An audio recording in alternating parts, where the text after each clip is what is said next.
LooksMaxxing is the most rational form of self-sabotage a generation of men has ever committed to, and I can prove it with one number. The dating app Hinge measured how attention is distributed on their platform using the same metric economists use to measure wealth inequality. For men, the result was a Gini Coefficient of 0.542. Essentially, that would make the male dating economy the 8th most unequal on Earth, alongside countries experiencing civil war and structural collapse. Millions of young men can feel this, even if they've never seen the data. The system feels rigged, and they've arrived at a conclusion. The problem is their face. Their jaw, bone structure. If they optimize hard enough, the results will change. They're half right.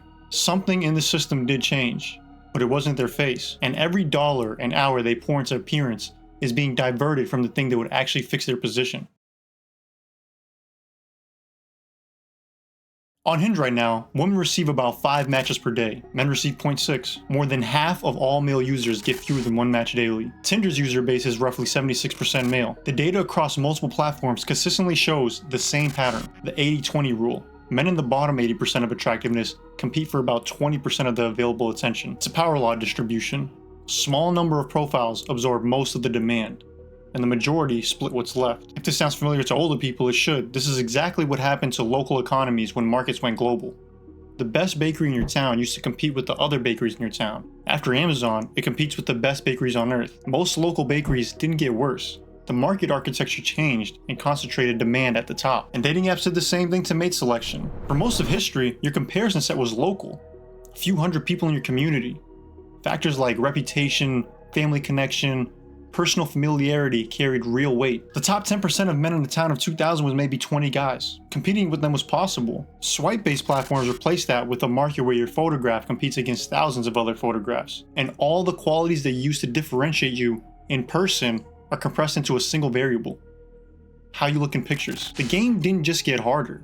The game changed completely. And unfortunately, this happened at the same time that every other form of leverage a young man could build got longer or disappeared completely. The median first-time homebuyer was 28 years old in 1991. By 2024, that number was 38 years old. Home ownership under 35 has dropped to 36%. Community institutions that used to let a 22-year-old build standing, such as churches, civic groups, local business networks, have hollowed out. The path from young man to established man used to take years. Now it takes decades, if it's even visible at all. There's a reason LooksMaxxing exists and not, say, hobby maxing or community maxing, and the manosphere gets the first half right, but completely misses the second. David Buss's 37 culture study, one of the largest ever conducted on mate preferences, found that women across all cultures place more weight on a partner's ability to acquire resources. This is pretty well known, and this is consistent. It shows up everywhere it's measured, and it appears to have an evolutionary basis. For most of human history, a woman's survival during pregnancy and childrearing depended on access to resources, so preferring partners who could provide wasn't shallow, it was a selection pressure. But Eagley and Wood reanalyzed the same data and found something the red pill community never mentions. As women's economic independence increases, the strength of that preference weakens. It doesn't vanish, obviously, but the weight of economic provision in mate selection goes down. And when one variable loses weight, others gain it. Physical attractiveness, status signals, personality. Women didn't get more shallow in the last 30 years. The variable they historically selected on, which is economic capability, became something they could provide for themselves. So the remaining differentiators took up a larger share of that equation. Appearance was always a factor. It just used to be one factor among several that included property ownership, community standing, trade mastery. But as those became harder for young men to build and less necessary for women to seek, appearance moved from one variable among many to the dominant filter. So both of these shifts compounding at the same time is the full picture.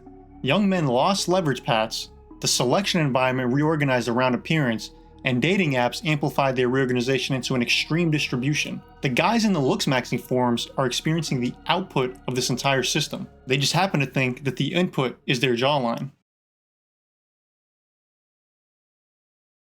Cosmetic procedures among men nearly doubled globally between 2018 and 2024. Surgical procedures up 95%, non-surgical up 116%. The global cosmetic surgery market hit $156 billion in 2024, and is projected to nearly triple to $420 billion by 2033. Gen Z is accessing these procedures earlier than any generation before them, and it's not vanity. This is a market responding to the demand that the structural shift created.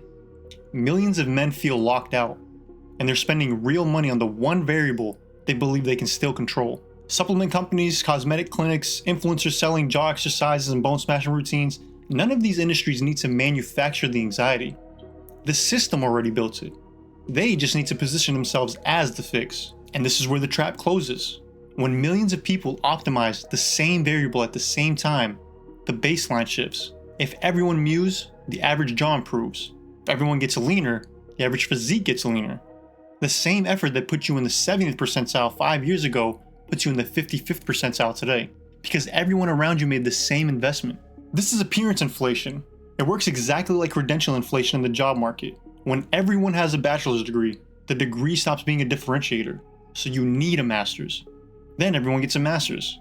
The standard ratchets upward, the individual never reaches equilibrium, and the only consistent winners are the institutions selling the credentials. And in LooksMaxxing, those institutions are the supplement companies, the clinics, the influencers selling the next optimization. The progression is predictable.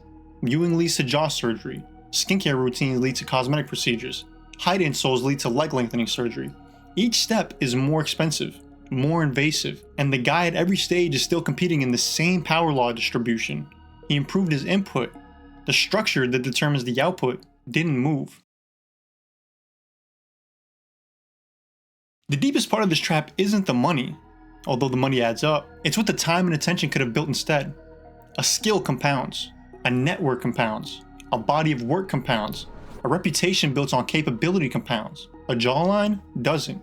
It peaks and then it declines. Every hour on a LooksMaxxing forum researching cantle tilt and hunter eyes is an hour not spent building something with a longer shelf life. And over 5 years, the gap between someone who invested in appearance and someone who invested in compounding leverage isn't small. It's a completely different life position, different earning power, different social capital, different options. The mirror gives you daily feedback, and you can see the change and measure the progress. That's exactly why it's addictive. Skills and networks and bodies of work give you almost no feedback for months, sometimes years, and then they give you everything all at once. The difference between an asset that gives you constant feedback and one that compounds quietly is the difference between something that feels productive and something that actually is productive. So a generation of young men is funneling time, money, and attention into the asset with the shortest shelf life available while underinvesting in every form of capital that actually appreciates. And the frustration that builds from this, because the optimization never reaches equilibrium and the standard keeps shifting, gets captured by movements and communities that monetize the anger rather than diagnosing its cause. Red pill content, black pill nihilism, influencers who sell the idea that the problem is women, or society, or genetics, because framing it as a gender war keeps the audience coming back, and none of them have an incentive to tell you the real diagnosis, because the real diagnosis leads you out of their ecosystem.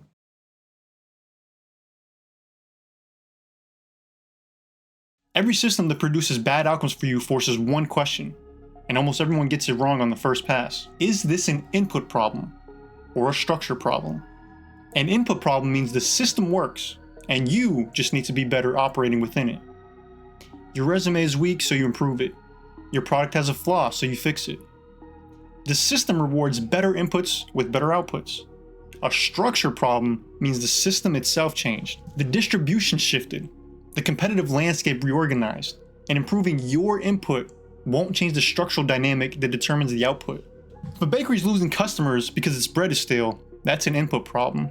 You gotta make better bread. If it's losing customers because Amazon delivers bread from the best bakery in the state for half the price, making slightly better bread doesn't really change anything. The market structure moved. The bakery either competes on something Amazon can't replicate, such as local relationships, custom orders, community presence, or it accepts that optimizing within the old structure won't work in the new one. And within that bakery analogy, LooksMaxxing is the dating equivalent of making slightly better bread. The problem was never the bread.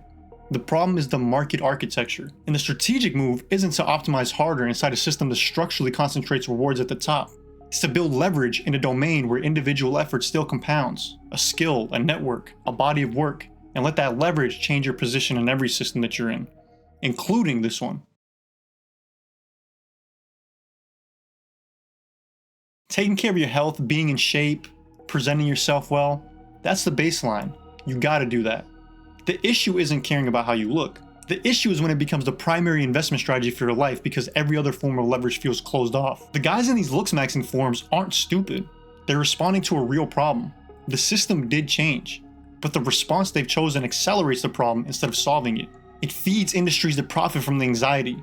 It diverts energy from the things that compound, and it keeps them locked in a frame where the only variable that matters is the one with the shortest shelf life. Build something the market values. Build a network that opens doors other people can't walk through. Build a body of work that proves what you can do without you having to say a word. These take longer. The feedback loop is brutal, but unlike a jawline, they appreciate over time. And a man with real leverage changes his position in every room he walks into. The question this raises, the one nobody in this conversation is answering, is what those forms of leverage actually are, and how you build them when the traditional paths are blocked. If you want to see what those are, subscribe for the next breakdown.